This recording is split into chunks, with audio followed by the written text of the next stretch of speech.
Thought I had time to get water then, but I didn't. That's okay.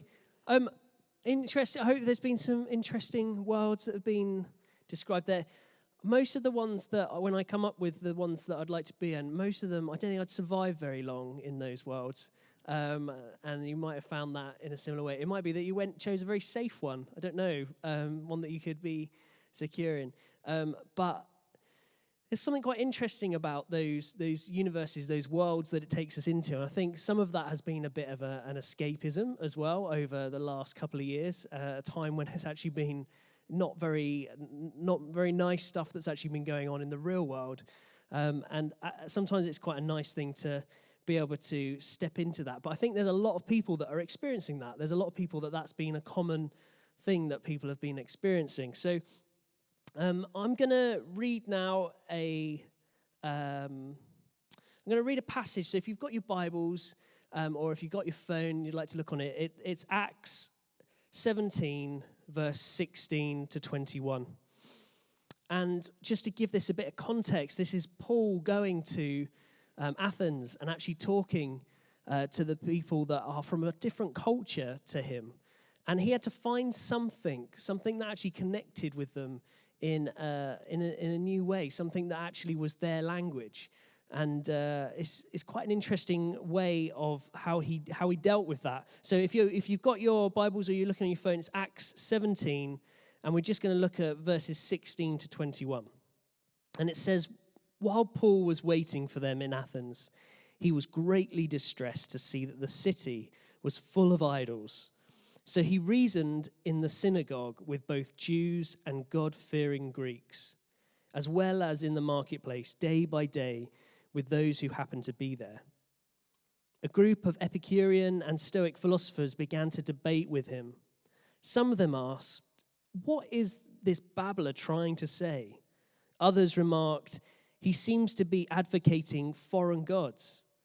They said this because Paul was preaching the good news about Jesus and the resurrection. Then they took him and brought him to a meeting of the Areopagus, where they said to him, "May we know what this new teaching is that you are presenting? You are bringing some strange ideas to our ears, and we would like to know what they mean." All the Athenians and the foreigners who lived there spent their time doing nothing but talking about and listening to the latest ideas. And it goes on to Paul sharing the gospel with him. And he's been given an opportunity to bring this amazing story, which they're then inviting him to share. And he has to meet them on their own discussions and their own way of thinking about things.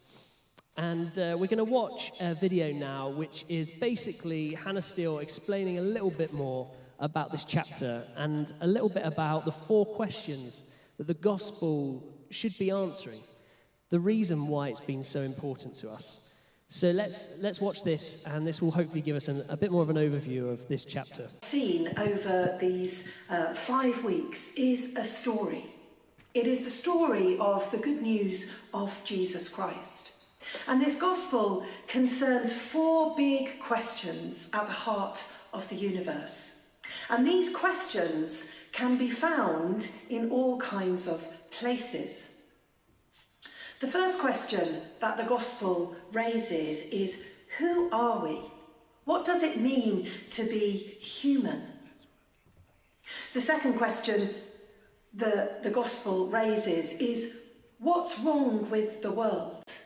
Why do we experience and see injustice and suffering? What is the problem in life? The third question the gospel raises and answers is, what's the solution? What has God done in the person of Jesus Christ to deal with the fundamental problem at the heart of human life? The fourth question the gospel asks and answers is, what is the future? What does the future hold? Is there life after death? What is the hope that Christians hold on to? Now, as we become more confident as witnesses of Jesus, we need to learn how to articulate the answers to those questions, to learn how to be able to speak into those 4 big questions.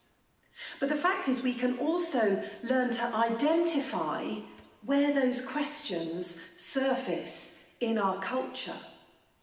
Now, many of us, as I said in an earlier week, have enjoyed, during lockdown, escaping into Netflix and movies, as finding stories as a way of escaping the world.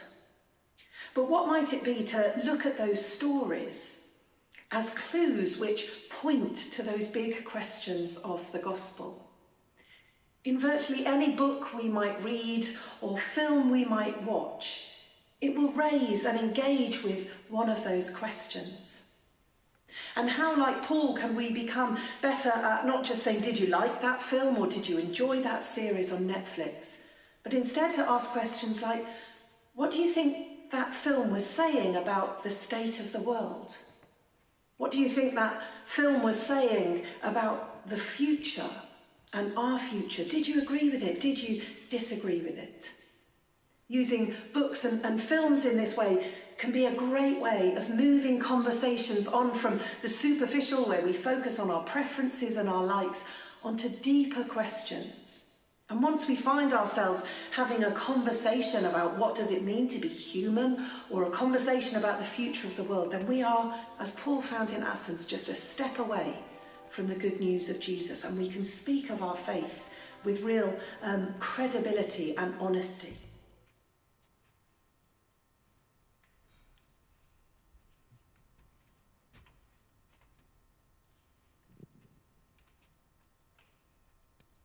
Great. So we're going to spend some time now. Was there something that Hannah said in that, or something from the passage that we've read and thought about that stuck out to you? So that's question number 2. What stuck out to you from the Bible passage we read and or Hannah's roundup of this chapter? Discuss that in your groups. You might want to split into smaller groups if you're a big one, or you might want to stay in one big group. It's up to you. And we're going to spend some time just thinking about that question.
That's great. Thanks, guys. It'd be weird to be talking about all of this, not to mention Lord of the Rings. And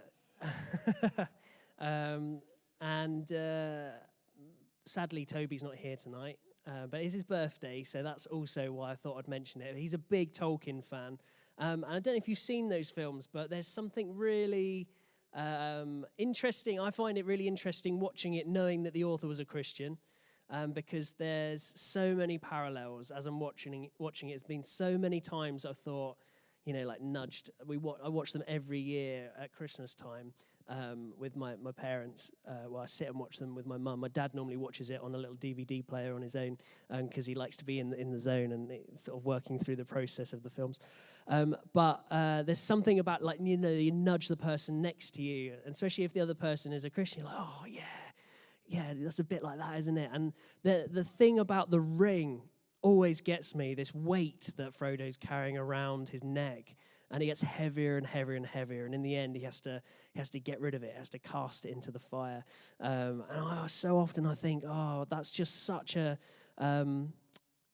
clear thing of what sin does to us, and it gets heavier and heavier, and it cuts into him, and it's the temptation of it as well, of like wanting to wear it, his eyes. And there's a bit that really scares me where Bilbo suddenly reaches out, I want to see the ring, and his eyes go really big, and it's really scary. I hope that doesn't give you nightmares tonight. If you haven't seen Lord of the Rings, or you don't know what I'm talking about, I'm really sorry if you think that's really confusing. But there's so many amazing stories that not only do we take in all the time, and it's one of those things that I think there's just so much brilliant stuff out there. And what I want you to have a think about now is which book, film, piece of art, radio show, musical that you've recently absorbed, which might give you a way of sharing the gospel, or more generally talking about the big questions of life with others. And I think that's a really important thing. Actually, it's not all about, right, I'm talking to this person. I'm going to start talking about Star Wars so then I can tell them about Jesus. It feels a bit forced then, doesn't it? It feels a little bit like, and actually, I don't know how yes, there wasn't, yeah, I didn't actually mean that one, which was weird, but I think it's about, even though there's those things that we try and sort of connect with, I don't think it's about that. It's about just us being ourselves, the things that genuinely we're interested in, the things that we're watching, listening to, taking in, that other people probably are as well. So it's not and I think that Hannah explained that really well. It's not this way of trying to squeeze and shoehorn even. Hornshoe, don't know, that sounds like a Star Wars character. Shoehorn the gospel message in, or some kind of idea that we've got. It's about actually how do these themes and these ideas just come out through our everyday natural stuff that we're talking about. So here's the question: which book? It doesn't have to be these specific things. It could be anything that we're sort of involved in or taking in or find interesting. It might be a game or something that we've played. Might be Wordle. Any Wordlers in the house? It might be something like that, there's a word that came up that I never heard of the other day. And it'd be unlikely that Jesus is the answer on that one.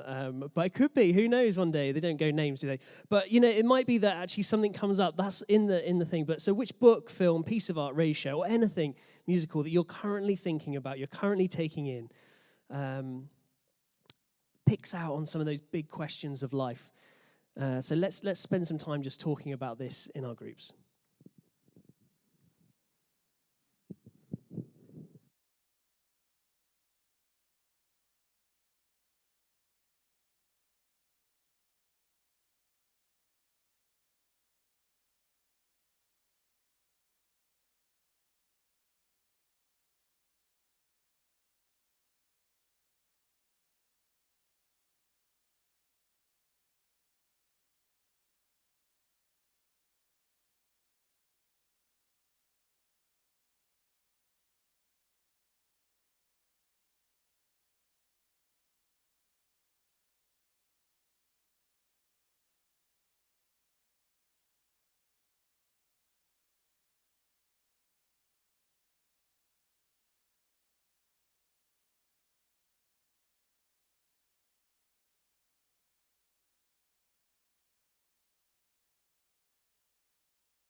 Great. Let's bring those conversations just to a short stop, and then we're gonna go back into another question in a second.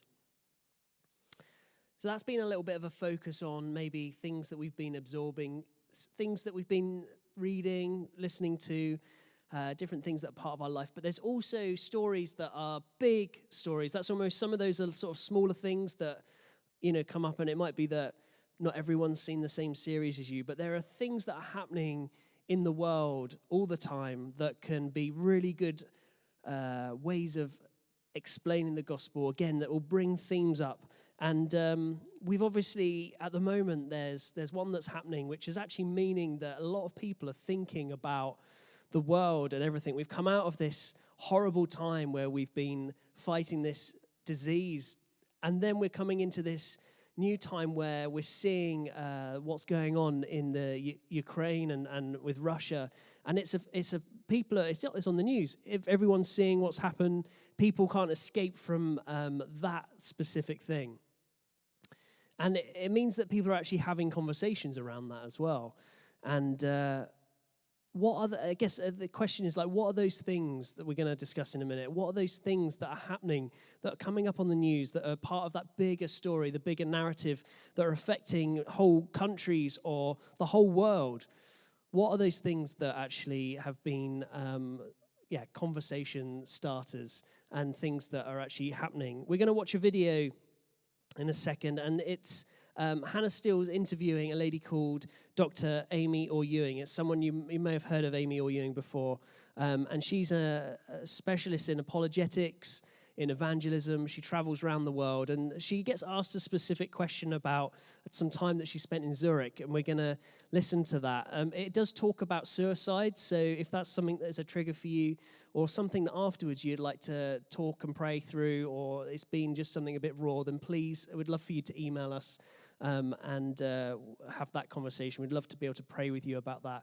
She doesn't go into a lot of detail, but she just mentions it as something that was happening at that time in the place that she was in, and something that she then was able to talk into. So let's watch that video now. As we know in evangelism, listening is so important.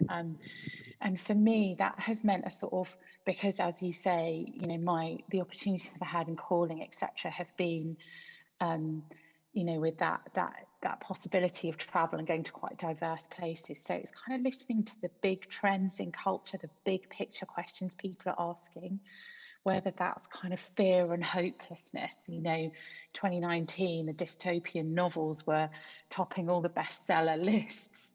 And we saw this kind of rise in suicide numbers. So that's like a kind of big picture question, but then listening specifically. I think about, I was in Zurich at the end of 2019, and we were doing a kind of week of events in the banks and companies around the sort of city centre of Zurich, a sort of festival of evangelism, and doing events at lunchtime and sort of after work in the boardrooms and in the sort of conference suites of these big banks. And sort of knowing that big picture trend, I thought I need to know what's happening here in this city and in this nation, because you look around and Switzerland is so beautiful, so efficient, everyone is so successful, and you're literally talking to the cream of the cream of that aspirational kind of materialistic culture.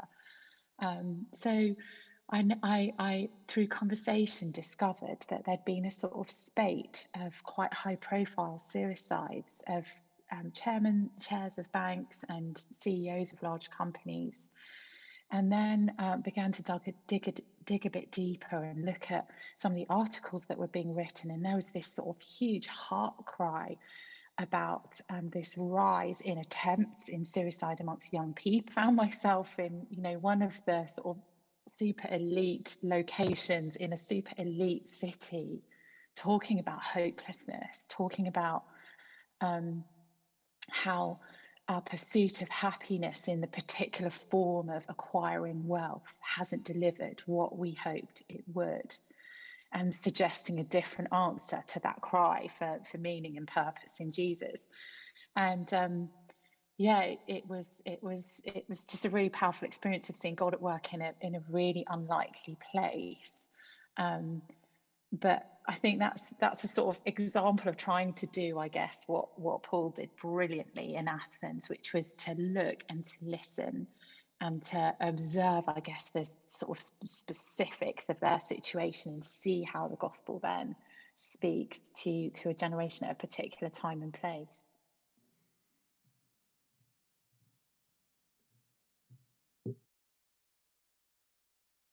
A really interesting insight into a specific situation that Amy was working in at that time. I think the key is that I sometimes felt like the gospel, the story of Jesus, the good news, is almost this thing I'm carrying around that I've sometimes have felt a bit like, oh, no one really wants to know about it. It's that classic thing of don't talk about religion and politics. And there's something really powerful when we realize the good news that we're carrying. There's something really amazing when we're reminded of actually what we're talking about isn't just that we come to a nice, we're not part of some nice club or we just do this social thing on a Sunday. As much as we love meeting together and this is about friendship and community, we actually carry something which is life transforming. What Jesus did 2,000 years ago is still changing people's lives today. And I'm literally preaching to the converted here. But I think there's something really amazing when we're reminded and refreshed about that story is really relevant for every single person. Now, the key is that we obviously don't want to force that on people. Or, people might not think that the story and the message that we're bringing is something that's relevant. And that's why what Amy's saying, what Hannah writes in this chapter in the book, the things that we've been discussing tonight, people are already asking those questions. People, even if they don't necessarily connect that it's Jesus that is the answer and the gospel is the answer, they're looking for meaning. They're looking for a way to have joy in life, to find happiness. And like Amy was just explaining in that story, that they were looking in the wrong places. And people's perception of who Jesus is, people's perception of what church is, whether rightly or wrongly, some people have been really hurt by church and by their idea of who God might be. And sometimes there's something really awesome about just explaining it in a slightly way. And Jesus did that in an amazing way. The parables that he told that took very real, normal situations and then flipped them on their head and brought a meaning out of situations that would be very normal for the people of those days. Fishermen and farmers and people that understood what it was like to have those things. So the last question that I want to think about tonight before we go into a time of prayer is this, and let's have question number 4 up. What things are on people's minds at the moment or causing a stir in popular culture? What might be a common language to share your experience? And I think that is really key, and that's something that's been coming up a lot. We're not just sharing an idea that is a philosophy or something that is like an ethereal point of view that we carry. It's a real story that has impacted our lives. It's a testimony. That's the whole thing. We're sharing our own story. And often people are really open to hearing those things. But what are those vehicles? What are the things that are happening in popular culture at the moment? What's the common language that isn't Christianese or something that'd be like, oh man, you've just said this thing and I don't really know what that means. Like you've used church language, which is a bit confusing. To share our experience. What's the vehicle to be able to bring that to them? So again, we're going to have some time to think about this, and then we're going to pray for each other. And we really want to send each other off tonight with the confidence of being able to have these conversations. And actually, it might be that you're thinking, I don't want to force it. Like, this feels really weird. It might feel that that's actually something that's a bit uncomfortable, but I think we just want to ask God for those opportunities as well. Because actually, again, it's him that does it. It's the Holy Spirit that's already working, and we're just joining in with what he's doing. So let's have a think about this question, and then we're going to have to spend some time praying with each other. Thanks, guys.